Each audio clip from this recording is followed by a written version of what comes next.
Hello and welcome back to the mini-sode of the Book Marketing Tips and Author Success Podcast. This is Penny Sansevieri with my co-host Amy Cornell, and today we're talking about don't promote what you're not proud of, which I know sounds sort of crazy to think, well, I'm not doing that. But it's amazing to me how many times we see this. And Amy, I know this was your idea, and I know you have strong feelings about this. Do you want to run with this show?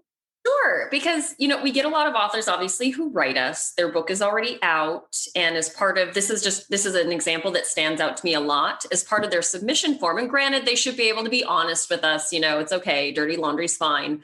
But they'll include their website link, and I'll click through thinking, oh, this is exciting. And it's not even active yet. Or they'll say, oh, I'm on social accounts. And so I'll go look those up. And they haven't been touched in months. And so that's the first indication that it's like, okay, there's a disconnect here.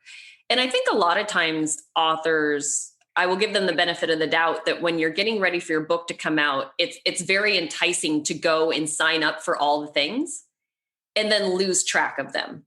Yeah.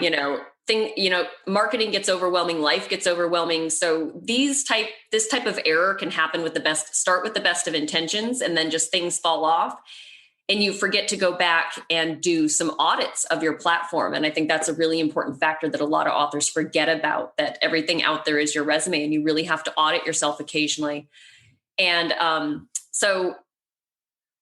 readers sadly won't give you points for good intentions. And that's what it comes down to, is that, like, as marketing people, and Penny as an author, we totally understand that this is a lot of work, but readers, they don't think in those terms. You're just going to get dinged for being unprofessional.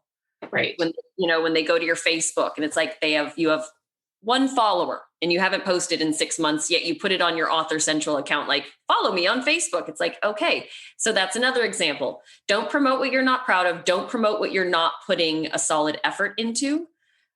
So social media is definitely one of those areas. If the account isn't busy and active and you're not proud of it, pull that link off your website. Same thing with Goodreads, Author Central, all of these things. It doesn't mean you can't put it on your list to put the time and effort in there. And you can always add those links back to everything that you have online. So we're not saying give up completely. It's over, We're just saying don't put it right in front of people's faces until you've been able to spend the time to get those back on a respectable level that you are proud of. And that when readers click through, will go, oh, this person's really interesting. Oh, look how cute their dog is. And oh, they just did a giveaway recently. I should be following them so I can get in on that next giveaway. These are the kind of things that stand out to readers as positives and make them want to engage with you and follow you and start networking with you.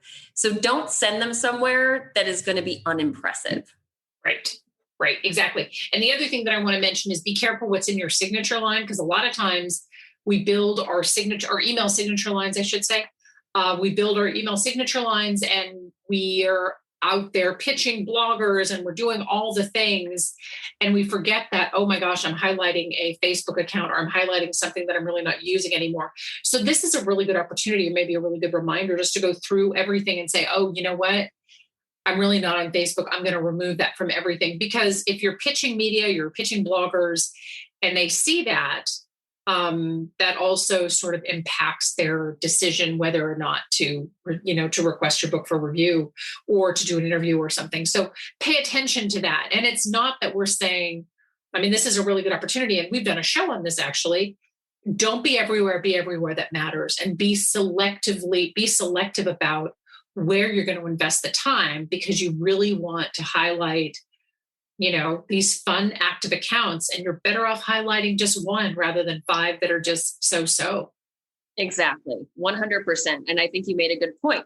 If you're listening to this podcast, put it on your list, put it on your monthly book marketing planner to go and review everything that you have out there that readers might find, and just make sure that everything's up to date and current, and you're proud of what you're putting out there, because, as Penny always says, everything is your resume. Everything is your resume. Absolutely. And with that, we leave you. Thank you again so much for your show feedback. We love reviews. Please review this podcast wherever you listen to podcasts. This is Penny Sanseveri and Amy Cornell, and we appreciate you listening to the Book Marketing Tips and Author Success Podcast. Thank you.